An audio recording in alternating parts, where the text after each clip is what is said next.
joining us on the show. Don't forget as well, you can listen back to the whole show as a podcast. That will be on the website at purewestradio.com. And we had some good stuff in the first hour of the show this evening as well. Let's have a roundup of the local rugby. And we have to start actually by paying our respects and sending our condolences. But some really sad news actually from the weekend was the loss of Rob Benjamin, stalwart at Whitland in both rugby and cricket. I can remember interviewing Rob many a time, going back years with Bill on our previous show. Fraser, obviously, is a former Whitland rugby player, and Gordon working in the news as well. You'll both have known Rob really well, and this is a sad loss, isn't it? Yeah, it is very, very sad. Heart goes out, of course, to Sean Gethy and Anne-Marie, his family. And yeah, speaking to people at the cricket dinner on Sunday, and obviously the likes of Richard Merriman and Trevor Evans at Whitland as well, very upset about it. And he was genuinely had ever had positive experiences or nice things to say with him. A genuinely nice guy and a stalwart. It's a frequently used word, but that is how you describe him. But so much into Whitland Cricket Club and the rugby club as well in so many roles. Yeah, it's Gordon, really sad news.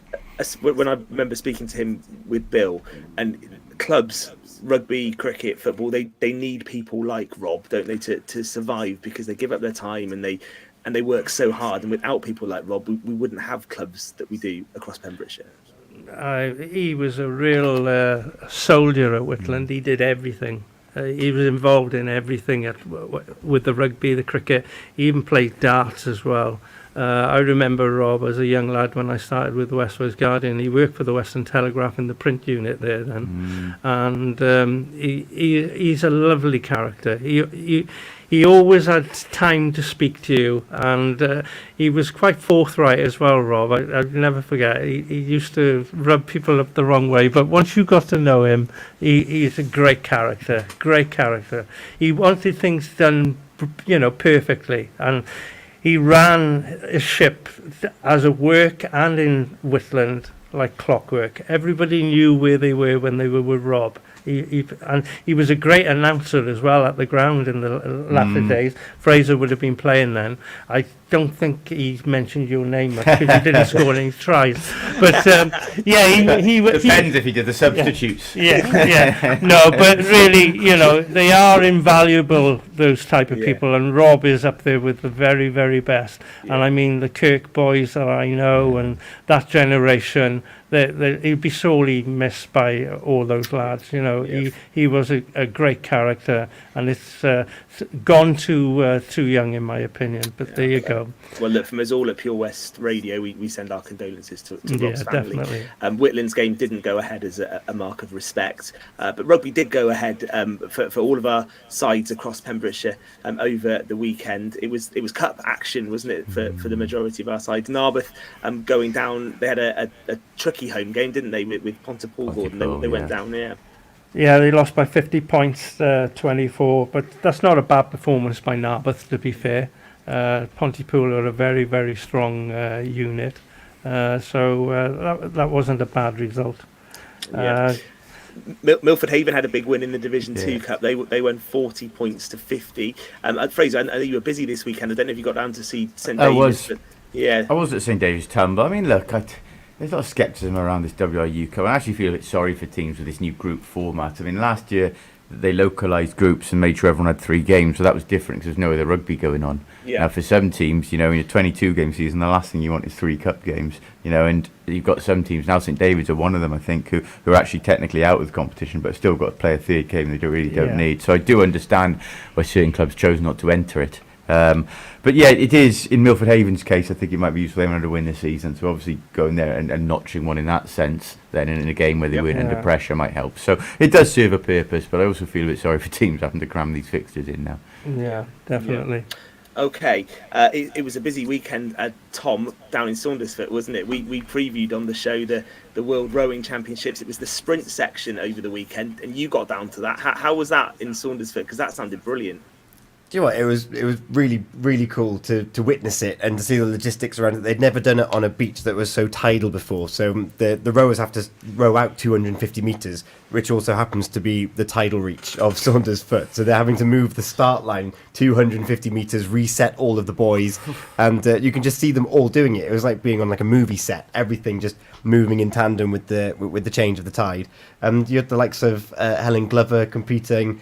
And Steve Redgrave was down there on Sunday as well, just chilling out in Saunders Foot on what is, on the world stage. We've been broadcast internationally at that. And such a strange event. You're so used to watching rowing where they go in straight lines, whereas here they've got to go in and out of these buoys, U-turn on the red buoy and come straight back and then get out and touch a button on the beach. It's nothing like I've ever seen before. It was a windy weekend as well, wasn't it? I was wondering that Friday, Saturday, did that make it harder? Yes, so on the Saturday it was very choppy and the wind was complete cross shore as well. So the boat handlers are there trying to point them where to go basically, and you should see that they're having to kick the front of their boats hard just to keep it in a straight line and to really make sure they didn't fall foul of those buoys. It was really interesting to watch, and each race was like 2.5 minutes, just quick fire. It does get choppy out in that bay though at Saunders. I can remember mackerel fishing trips when I was younger. Bouncy out there. It didn't stop me catching quite a few, but it could get a bit choppy. Well done to everyone at Merlin's Bridge Amateur Boxing Club. They had their boxing night, didn't they, back on at Withybush, and Fraser, that went well by all accounts. Yeah, they always put on a good night there. I think there were a couple of split decisions that they were disappointed about, with that his boxing, of course. But no, well, and Sean O'Sullivan, I think, had a good win for him. He won a split and he actually lost on a split in the last show, so I was delighted for him. And I think he won the boxer of the night as well. So Stuart James's son was fighting from Penner Robbins. Oh, really? And he boxed very well. Right. I'm not sure if he shared the fighter of the night. He might have done. But also, just a bit breaking here, Ben, from the Indoor Cricket League, just been sent to me now. Neyland have beaten Pembroke Dock in the first game, and Llanrhian have beaten Neyland second. Oh, that's why we had to hear that now. So squeeze that in, If we do make finals night, I might make myself available for that one.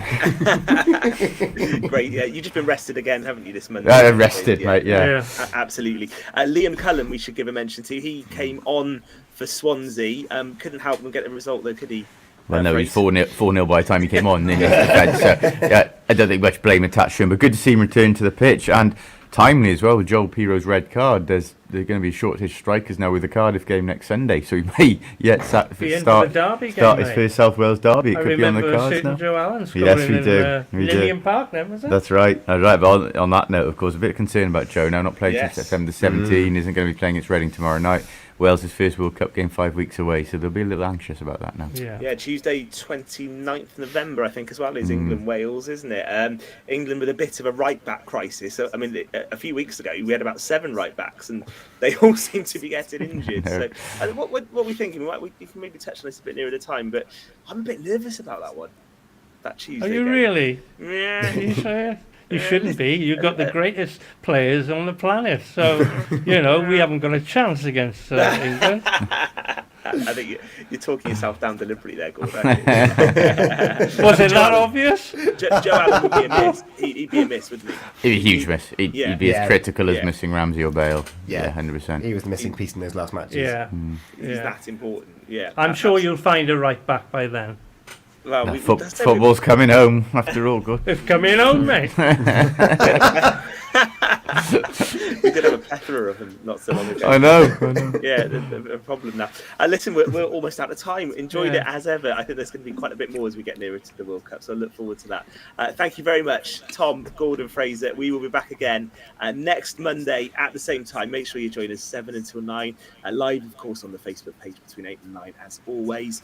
Zoe Coleman with Metal Mondays coming next on Pure West. Good night.